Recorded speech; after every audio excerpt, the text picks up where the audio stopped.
friends. So I am here in Smoky Mountain National Park today, and I am doing the Mount LeConte trail. So if you guys followed from last year, I have an older video of me playing on similar trails in Smoky National Park, Mountain National Park, but on the flip side, the back side, the Rainbow Falls Trail up here. So we are taking the main Mount LeConte trail up today. Regis is far ahead, running ahead of me, but I am not in like super great trail running shape today. I'm hiking obviously to talk to you all right now, but I can run little bits of this first part. But as it starts to get up higher, it is winter and it is a little bit cold, and it has been raining the last few days here, and we've done this before in winter, and so there's definitely going to be a lot of ice as I get up. So it's kind of a nice gentle day for me where I won't really have to challenge the fitness I don't have, because I'm not going to be able to use it anyway. So I will probably start to jog. I was jogging before I started talking on this.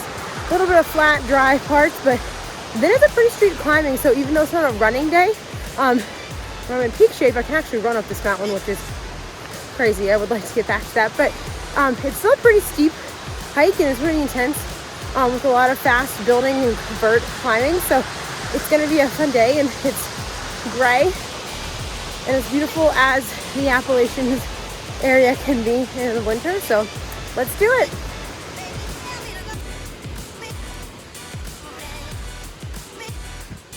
So it is not warm out, but it's warmer than it felt when we first got started. I always like to start warmer. There's a couple schools of thought here, and some people say to dress for how you're going to feel about 10 or so minutes in. Always kind of dressing in cold weather as if it's 20 degrees warmer. So it's probably low 30s right now where I'm at. I'm under tree line, so it's kind of insulated a little bit. But I'm a baby about the cold. I don't know about you all. So I just personally have accepted that as a trail runner and an outdoor person, I'm going to overlayer, and then we're going to have to pause because I'm going to have to take a layer off. De-layer about 10 or so minutes in. So honestly, I'm probably like a mile into trail and it's puppy time off, but my core feels nice and warm, which is important to me. I'm a pretty cold person, so you know, I don't like to start cold and wait for my body to warm up. I kind of like to give it that jump start. It's my personal preference. A lot of people can do what they want. Like Regis, who's far ahead of me now, likes to start warm or cold, and he gets warm, and he knows that. So I think it probably depends on how you thermoregulate and how you know yourself. So with that being said, puffy off because I'm wearing two coats because I'm that dramatic, and we're gonna keep on going. So I got a new pack recently. I got another Ultimate Direction. I have the Race Vesta and the Mountain Vesta because one has tons of room, which I've used for all my long adventures, like rim trim to rim and my 100K. And then I got a Race Vesta for short distance things, maybe shorter runs. It doesn't have a ton of space. It's kind of just water and food. But I wanted something that was in between, so I got the women's, I believe this is the Ultra Vesta. Yeah, this is the Ultra Vesta. I wear a small, it's about 10 liters. And so this is nice because it has more of a bigger pocket storage space, which I need. So I'm gonna put my puffy, which folds up. I didn't do that as well as I could, in that back space, because as soon as I get a high, I'm probably gonna want it again. So I wanted to bring it because I'd rather have it and have it if I need it than not have it at all. So I'm gonna stuff that into my pack here, which is really nice. And then you can cinch it up. If you want to, I have a ambassador link in the show notes or the comments or whatever it is below that you can shop them, and it does give you a little bit of kickback. They do have discounts and sales every so often. I don't have any discount codes, but if you want to support me, you can. But I've been running with Ultimate Direction since pretty much I started ultra running. And as a female and having it fit your waist, especially if you're on the more petite side, and adjusting it for your rib versus breast size versus like torso size, I've always found that really, really helpful for me. So depending on how you're built, I love it. Give it a try. They have been what I've been running my races in for 5 years now.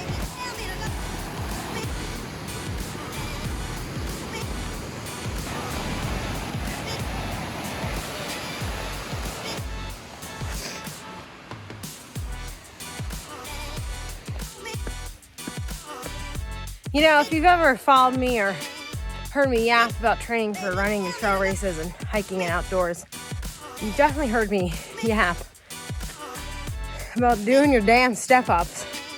And this, my friends, this is why.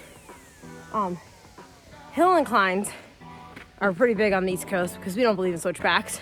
If you're out west, you have a lot of this like steppy uppy stuff, at least from what I've experienced a lot in Colorado, or those straight wrapping inclines. And so being able to have strong legs, it's important.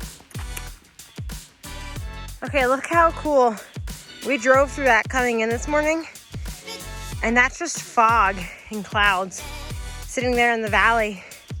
We're up, I don't know how high I am, maybe 4,000 or 5,000 feet. I think it's 6 up at the top, but super cool. Don't mind me nerding out.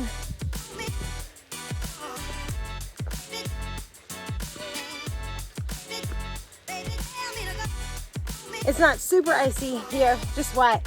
It's always good to use your little guardrail if you have one. Places just when it's wet, or, you know, I could probably walk up all that just fine.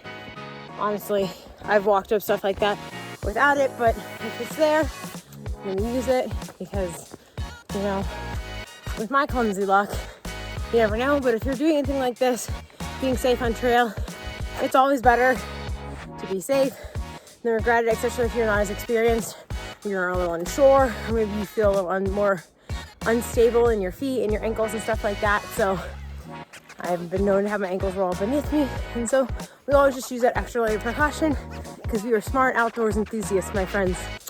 And so it looks like I got lucky. It's pretty warm up here. I haven't been cold since I took my puppy off. And last time I was here in winter, it was about a year and some change ago, a little less than a year. This was all ice. All of this was ice, just like an ice boulevard. All of this through here, and this ridge over here. And so I ended up not going to the peak because there were so many people here and there was such slow traffic, and we just got to the top and down before I could get up behind some of these people, and which is totally fine. I never rush hikers. Safety first. I'd rather go behind someone slow and not make them stressed than be an a-hole. So I just turned around once I saw Regis. It was so icy that I was okay with not making it to the top.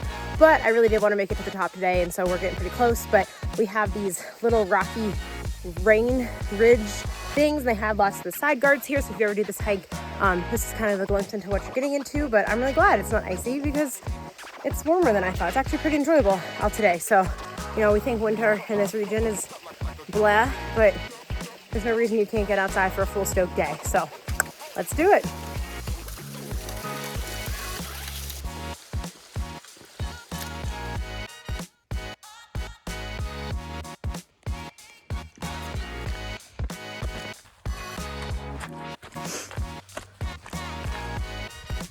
I lied and we found the ice, but it's so pretty and so frail. Whew. We got all the ice here.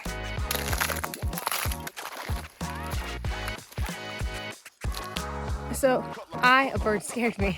I love this section of the Smokies, much like the Black Crust Trail in North Carolina, where the mountains are, I think they might be, they're somewhere in the 5s, maybe close to 6,000 feet. That's like the highest peaks you're gonna see in the East Coast, but everything's like mossy and the pines and like very flat and ancient and rocky and it's just like old forest, and it's so cool and I love it up here.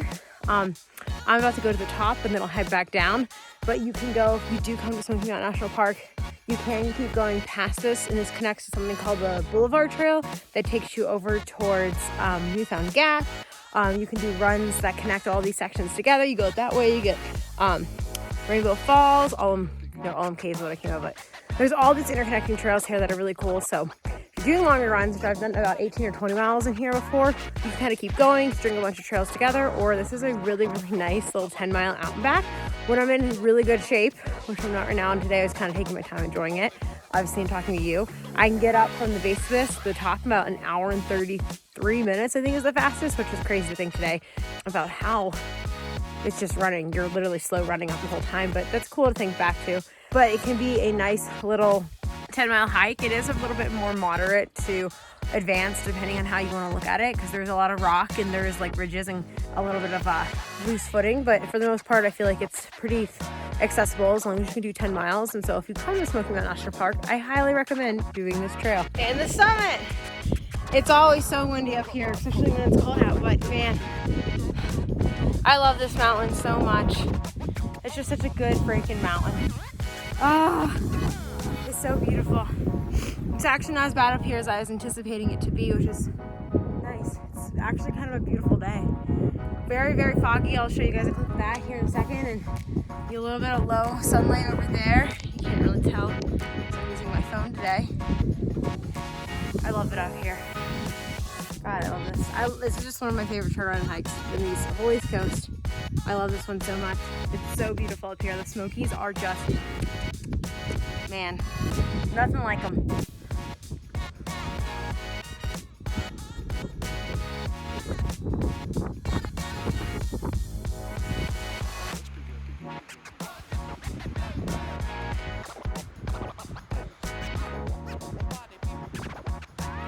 Okay, that one is picking up. That is enough for me. I could hang out here all day.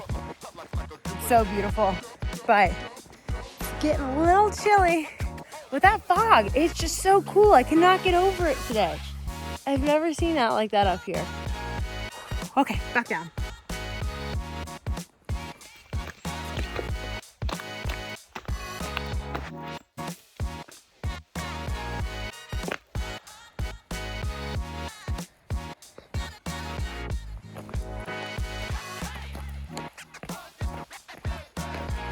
So I was running and I stopped because I just smacked a freaking root against my very sore plantar fascia arch that has been so since I started running again.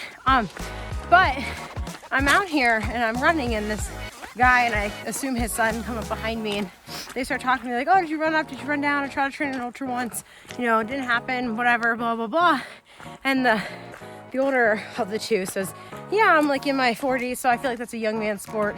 I'm not made for that. And then proceeds to pass me in khakis, hiking boots, not running shoes, and a day pack, not a trail pack, running uphill.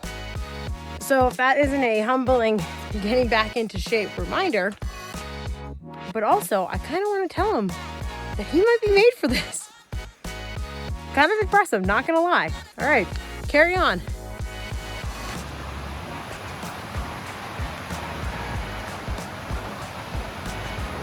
And that is a wrap. It's actually sunny and warm down here at the bottom now. It's actually a beautiful day, about 11 miles. I think it took me about 4 hours and 8 minutes. Usually when I'm in like pretty good shape running this, I think it takes me about 3:10 ish, so about an hour behind. And considering I'm not in great shape comparatively to the past, but also I took my time today. I hiked a lot of it. I stopped to enjoy the views. I stopped to talk to fellow hikers. I did run a little bit more on the way down. So I want to say of 11 miles, I probably ran about 5 of it. Hiked a lot, enjoyed my day. You know, I'll check my stats later to see how much I ran. But the key right now for me, if I do run a race later this year, and that's the plan, is these hike runs are nice because you can accumulate like a lot of time on feet, but I have like pretty good fitness, so I can hike, and it's a lot less impact than if I was just throwing road miles on right away, and I can hike and I can manage that intensity. But you know, while I could have ran more, I don't want to blow up my muscles, tendons, ligaments, things like that. I want my body to adapt back in, especially doing the downhill stuff, the eccentric. Downhill running is like really traditionally a way that we actually like joke, but induces a lot of muscle damage, which leads to a lot of muscle soreness. So I'll probably be a little bit sore to begin with, but I wanted to mitigate that. So I didn't want to go super hard. I didn't want to push super hard. I didn't want to be just like free fall catching and blowing up my legs, because I do have training next week that I want to do. So keeping that in mind, because I still am in a strength cycle. I'm not in a big racing cycle, but you know, this is my first time getting back into the trails. There's no reason to blow up other than my ego. And I'm in no rush today because Regis is still running because he has way more miles to do than me. So I just took my time and kept it low, easy, sustainable, which if you're getting into trail running, a lot of your stuff might be. It's gonna look a lot like hiking, and that's totally okay, right? And there's no judgment between me and my past self or me and other people. We just are where we're at, and keeping in mind, being smart about our training, being practical about where we're at, and there's no need to blow up our bodies more than necessary. And we're in nature, and there's so much to enjoy and great days to be had, and there's no reason to rush that experience. So I guess I will catch you all next time. I think what I'll do, if you all want, let me know. Rate, review, subscribe as always, but let me know in the comments questions you have about planning trips in the Smoky Mountain National Park. I love this place. We come here all the time, and maybe I'll shoot up a video of how to plan that trip and what to do here. So catch you in the next one.